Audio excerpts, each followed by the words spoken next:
राज्यातील बहुप्रतीक्षित 29 महानगरपालिका निवडणुकांची घोषणा अखेर आज झालेल्या निवडणूक आयोगाने घेतलेल्या पत्रकार परिषदेत करण्यात आली। आजपासून राज्यात आचारसंहिता लागू झाली आहे।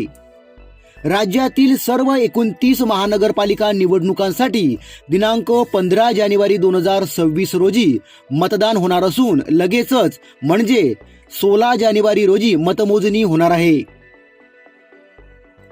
या निवडणुकीसाठी उमेदवारी अर्ज हे ऑफलाईन घेतले जातील असे राज्य निवडणूक आयोगाचे अध्यक्ष दिनेश वाघमारे यांनी सांगितलं।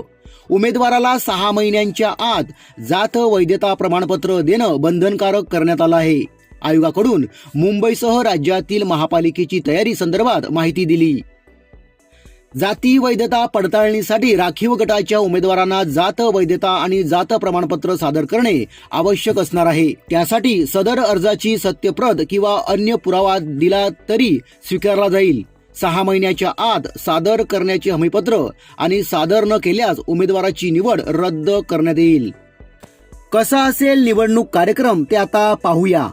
उमेदवारी अर्ज स्वीकारणे दिनांक 23 डिसेंबर ते 30 डिसेंबर 2025।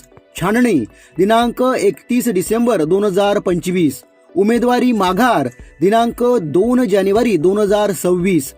चिन्ह वाटप अंतिम उमेदवारी यादी दिनांक 3 जानेवारी 2026।